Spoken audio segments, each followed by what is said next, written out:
সুপ্রিয় দর্শক আসসালামু আলাইকুম, কেমন আছেন আপনারা? নিশ্চয়ই ভালো আছেন। আজকের ভিডিওতে আপনাদের সবাইকে স্বাগত জানাচ্ছি। আজকে আমি আপনাদের সাথে খুবই গুরুত্বপূর্ণ একটা টপিক নিয়ে আলোচনা করব। সেটা হচ্ছে যেভাবে বাচ্চাদেরকে মোবাইল থেকে দূরে রাখবেন বা বাচ্চাদের মোবাইল আসক্তিটাকে দূর করবেন। দেখুন, বর্তমান সময়ে ফোনটা হয়ে গেছে আমাদের জীবনের একটা অবিচ্ছেদ্য অঙ্গ। এটাকে ছাড়া আমরা চলতেই পারি না। আমাদের 24 ঘন্টার মধ্যে 24 ঘন্টায় মোবাইলের প্রয়োজন হয়। আর যার ফলশ্রুতিতে দেখা যায় এখন শুধু বড় নয়, এটা ছোটদের জীবনেরও একটা অবিচ্ছেদ্য অংশ হয়ে গেছে। বাচ্চারাও এখন ফোন ছাড়া চলতেই পারে না। তাদেরকে খাওয়াতে ফোন দেখাতে হয়, শোয়াতে ফোন দেখাতে হয়, খেলানোর জন্য ফোন দেখাতে হয়, কান্না থামানোর জন্য ফোন দেখাতে হয়, সব কিছুতে মোবাইল দেখাতে হয়। আর যার ফলশ্রুতিতে হচ্ছে কি, বাচ্চারা এটার প্রতি এত বেশি আসক্ত হয়ে পড়েছে, এটা ছাড়া তারা চলতে তো পারেই না।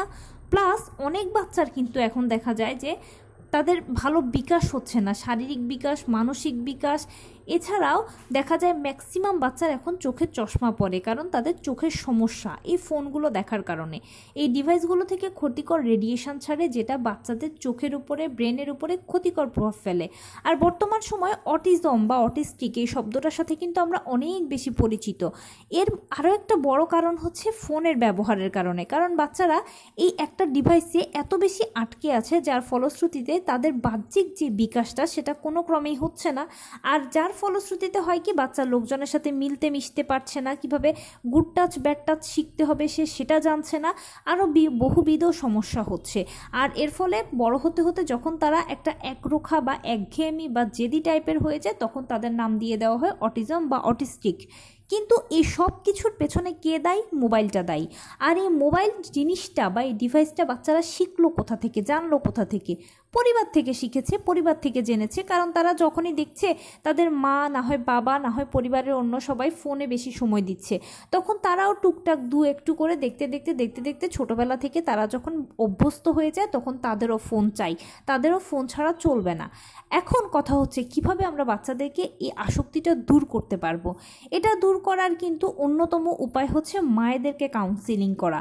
কারণ কি, বর্তমানে পরিবারগুলো ছোট ছোট পরিবার, বাবারা বেশিরভাগ সময় দেখা যায় কাজের জন্য বাইরে চলে যায়, বাচ্চা মায়ের সঙ্গে থাকে। আর যেহেতু বাচ্চা দিনের সবসময় মায়ের সঙ্গে থাকে, তার ফলশ্রুতিতে সে দেখতে পাচ্ছে কি যে তার মা যখনই সময় পাচ্ছে তখনই ফোন দেখছে বা ফোন এসে সময় দিচ্ছে, তার সাথে খেলছে না বা তাকে সময় দিচ্ছে না, তখন সেও সেই ফোনটার উপর ঝাঁপিয়ে পড়ছে। মায়েদেরকে এই জিনিসটা ত্যাগ করতে হবে। আপনি এখন মা হয়েছেন, আপনার জীবনের নতুন একটা অধ্যায় শুরু হয়েছে। সো আপনার জীবনটাকে আবার আপনি আরেক প্রকারে এখন গোছাতে হবে। যেহেতু জানেন ফোনটা ক্ষতিকর বাচ্চার জন্য, তাই আপনি নিজে এই ফোনটা থেকে বিরত থাকবেন। আমি বলি বাচ্চাদের অগোচরে আপনারা ফোন ইউজ করেন, বাচ্চাদের সামনে টোটালি ফোন ব্যবহার করবেন না, বরং বাচ্চাদেরকে আপনি ইউটিলাইজ করুন। সেটা কিভাবে করবেন? যখনই সময় পাবেন তখনই বাচ্চার সাথে খেলাধুলা করবেন। খেলাধুলার ছলে তাকে আপনি গুড টাচ ব্যাড টাচ শেখাতে পারবেন। খেলাধুলার ছলে তাকে আপনি খাওয়া দাওয়ার ব্যাপারটা শেখাতে পারলেন, বিভিন্ন ধরনের ফলের নাম শেখাতে পারলেন, ফুলের নাম শেখাতে পারলেন, পড়াশোনার কিছু জিনিস শেখাতে পারলেন। বাচ্চার সাথে বেশি বেশি করে কথা বলুন। এর ফলে কি হবে, আপনারও বাচ্চার মধ্যে একটা ভালো বন্ডিং তৈরি হবে।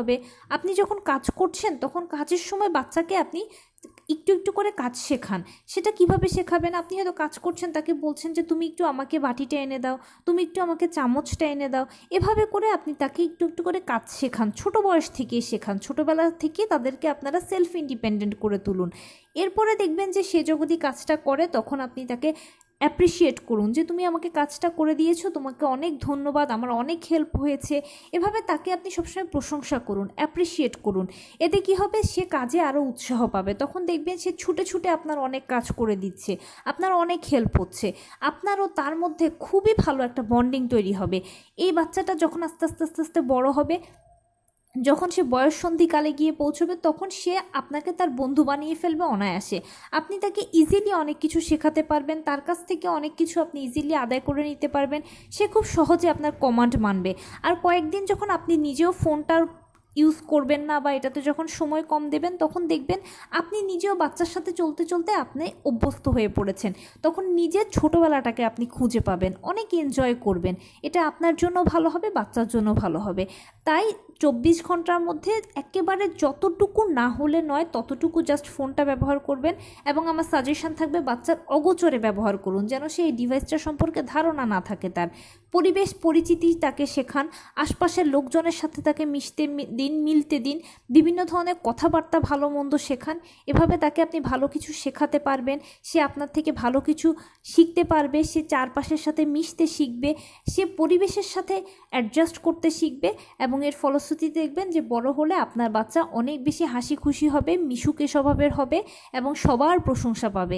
একটা সময় দেখবেন যে সবাই আপনাকেই বলবে যে আপনি তো আদর্শ মা, সন্তানকে ভালোভাবে মানুষ করতে পেরেছেন।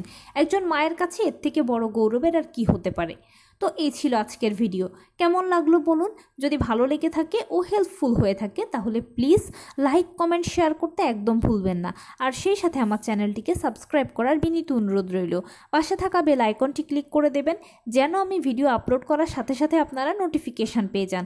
যদি কোনো প্রশ্ন থাকে কমেন্টসে জানাবেন, আমি রিপ্লাই দেব। প্লাস যদি কোনো পরামর্শ থাকে যে কোন বিষয়ের উপরে ভিডিও বানালে আপনারা উপকৃত হবেন সেটাও জানাবেন। আমি আপনাদের পছন্দের সর্বোচ্চ প্রায়োরিটি দেব। ভালো থাকবেন, সুস্থ থাকবেন। আসসালামু আলাইকুম।